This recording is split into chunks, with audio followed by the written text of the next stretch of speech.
Thank you.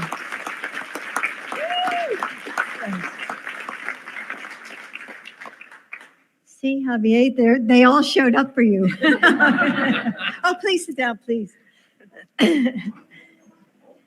So who knows the possibility of a dream better than those who traveled miles just to find it?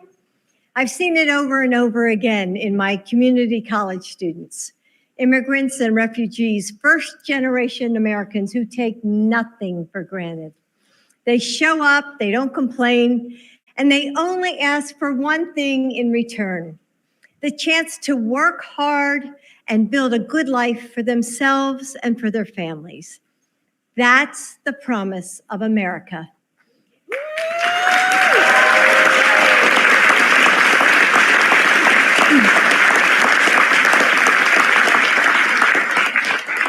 That's the promise that drew Joe's and my ancestors to the United States. That we are a nation defined not by language or ethnicity, by race or religion. That America is and always has been defined by us, we the people. So today I want to tell you an American story. You came to this country over a decade ago to work, to study, to find a future. You made a plan and then you fell in love. So you built a life, a home, one filled with big smiles on little faces, with laughter and skinned knees, with PTA meetings and soccer practice. You go to the school of your dreams and start a business and tutor kids in math after school. And all you want is to give your child all the possibility of the world. But hanging over you is a shadow, a missing piece of paper, the possibility that your family may not be able to stay together. It's a story that too many families all across the country live every day. Since Joe took office, we've heard from those mothers and daughters, those fathers and sons, about the agony of that shadow. So Joe is doing what he always does, leading the way with compassion and experience.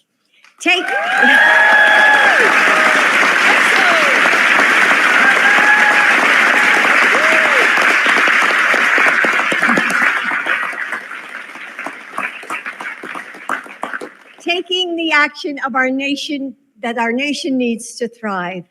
Today, Joe is helping our country continue reaching for the dream of America. With our different backgrounds and beliefs, each of us makes our nation and remakes it in big ways and small ones. We are millions of individuals that add up to something so much bigger than any one of us. And that's what Joe is doing today for all of us. For the communities that are stronger because of the immigrants who call them home. For the thousands of families who have added their bright and beautiful threads to our American tapestry. For those mothers and husbands and dreamers who have waited so long, worked so hard, and given so much. For people like Javier, who was able to pursue his dream of being a nurse thanks to DACA.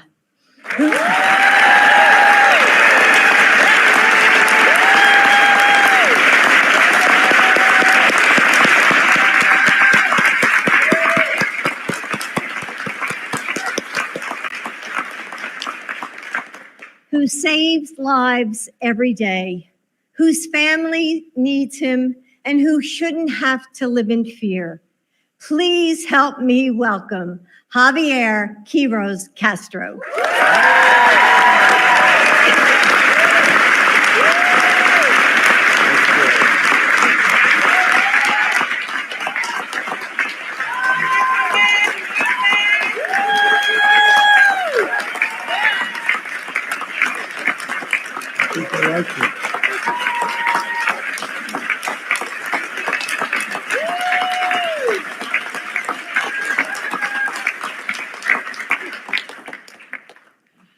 Ladies and gentlemen, my name is Javier Quiroz Castro.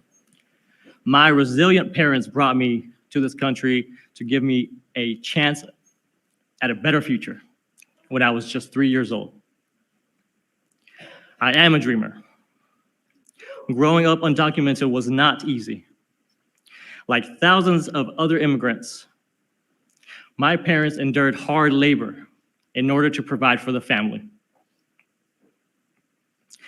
They are a symbol of the American dream, and they helped me with my dream, which was higher education.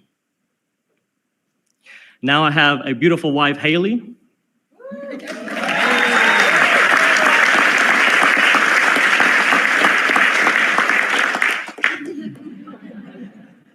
and two magnificent children, all of whom are US citizens and who are counting on me. Thanks to the DACA program, by the way, created by then Vice President Biden, I was able to become a registered nurse. I have a Bachelor of Science in Nursing from Lipscomb University in Nashville, Tennessee. I now have the privilege to work for Houston Methodist, the #1 hospital system in all of Texas.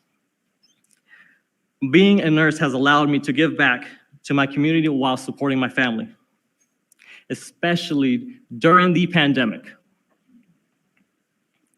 I helped take care of patients in our COVID-19 critical care unit. Saving American lives was only possible because of DACA. It allowed me to live and work and build a family in the only country I have ever known and loved. I stand before you today, filled with hope and gratitude, because it is a privilege to personally thank President Biden for delivering on his promise to protect American families like mine.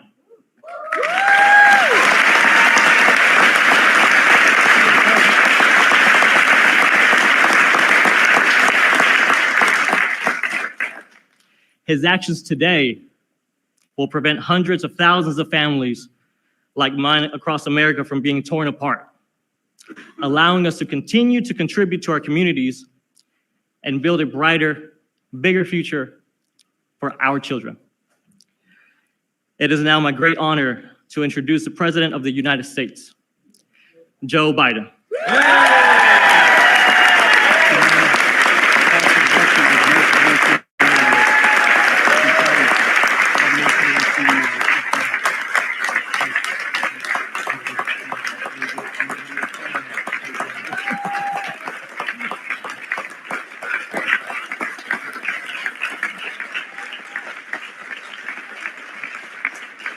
Javier, thank you. Please. Sit down. Today's a good day.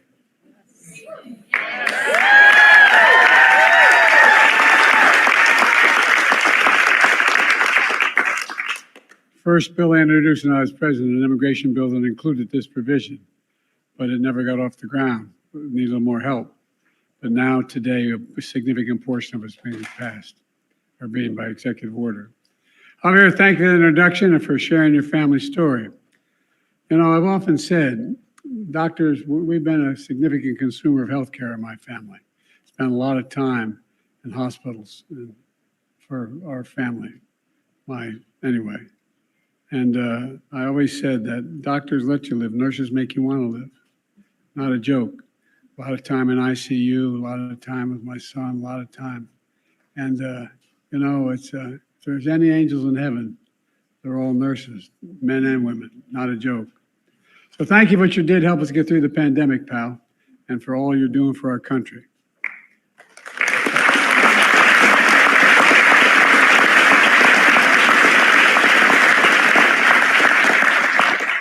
My name's Joe Biden. I'm Joe Biden's husband.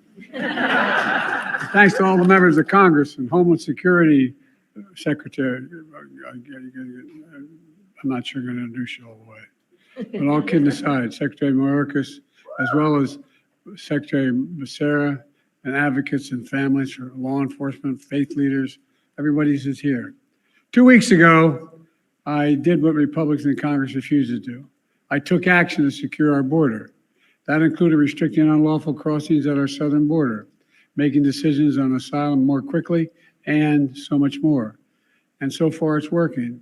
Since we implemented my order, encounters have dropped 25% at the border, and we're seeing the lowest number we've seen in a long time.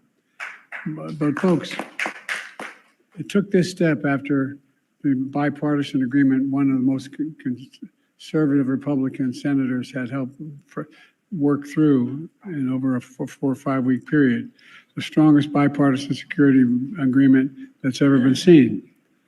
But we were about to move forward when Republicans walked away from the deal for the most pathetic and petty of reasons. Donald Trump got on the phone literally and started, and the press can confirm this, and calling senators saying, don't go ahead and do this. Don't support this legislation that had bipartisan support.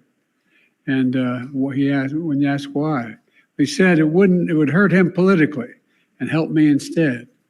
So much for Republicans caring about the border. I also know many people in this room also had concerns about the steps I'd taken. I heard and respected from many of you and many people behind me of the concerns you felt as president I had to take these actions.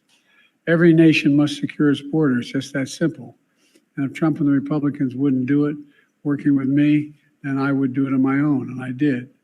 At the time I took these steps to secure the border, I also said that I would move to fix problems that made our immigration system unfair, unjust, and provisions that simply made it no sense at all.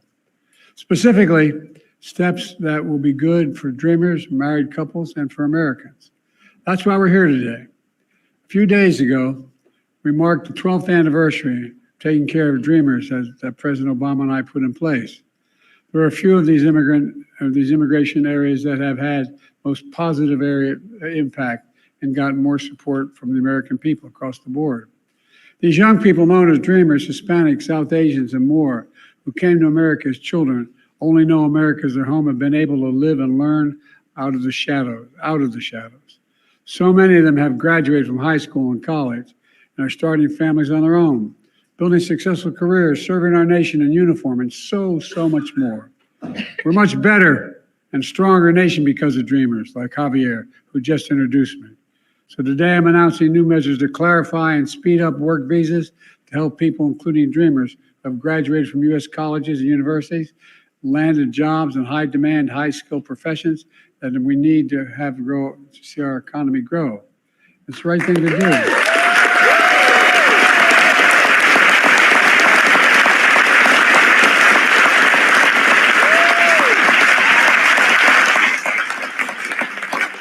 I want those who've been educated at U.S. college and universities to put their skills and knowledge to work for here in America.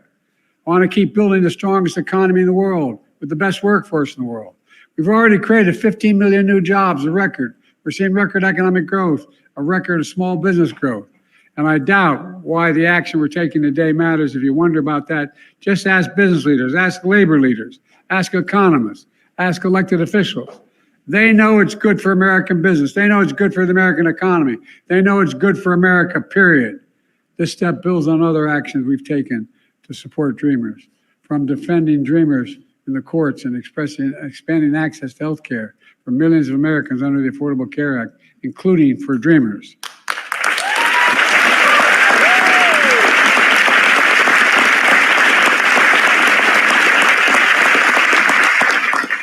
The second action I'm announcing today was about keeping families together. My dad used to have an expression. He said, Joey, family's about the beginning, middle, and the end.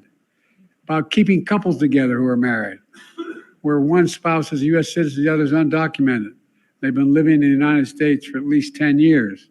These couples have been raising families, sending their kids to church and school, paying taxes, contributing to our country for 10 years or more. Matter of fact, the average time they've spent here is 23 years, people who are affected today. But living in the United States all this time with fear and uncertainty. We can fix that. And that's what I'm going to do today. Fix it.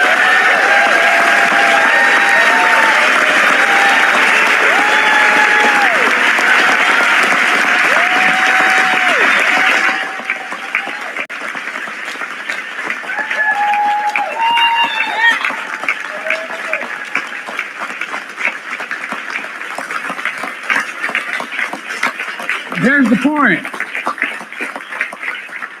It doesn't require any fundamental change in our immigration law. There's already a system in place for people we're talking about today. But the process is cumbersome, risky, and it separates families.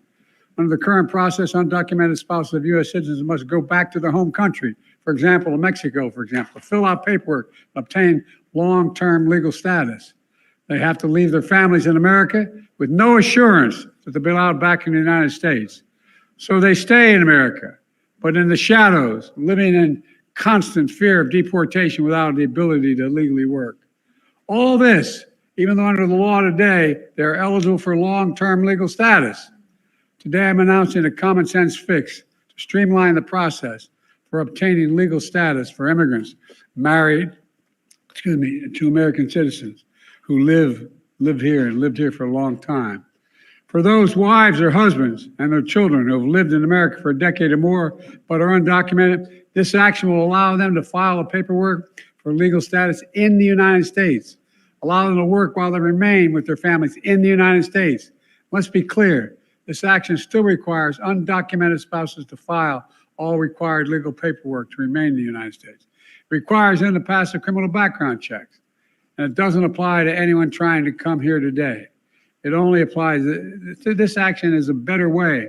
It doesn't tear families apart while requiring every undocumented spouse to fulfill their obligations under the law. Look, the action I'm announcing today will go into effect later this summer. And by the way, just as was true for the protection of dreamers, the steps I'm taking today are overwhelmingly supported by the American people, no matter what the other team says. In fact, polls show over 70% of Americans support this effort to keep families together.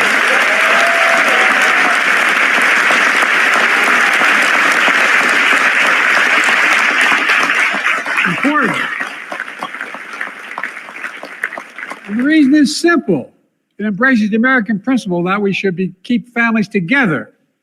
In 2013, President Obama and I took a similar action that allowed undocumented spouses and children of America's servicemen to stay together while they apply for legal status in America.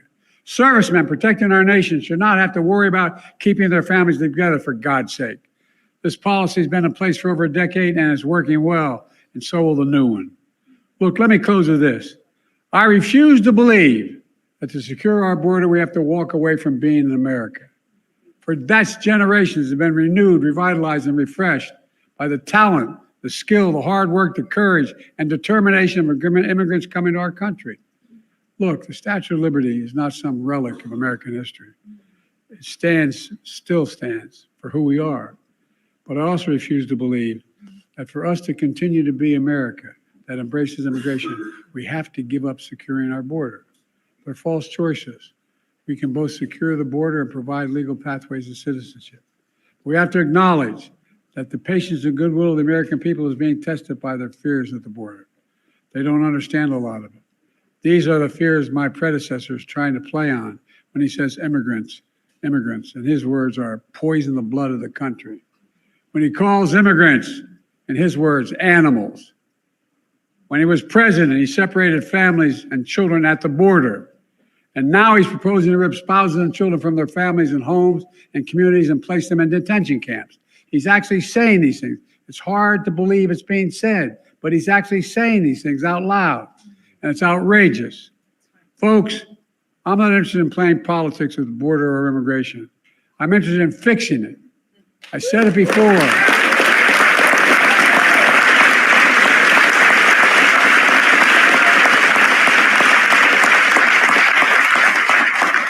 I said it before, and I'll say it again today.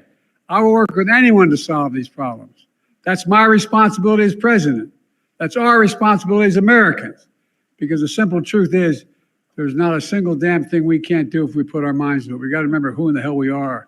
We're the United States of America, and nothing is beyond our capacity. We're a nation of immigrants. And that's who we are. God bless you all, and may God protect our forces. Thank you.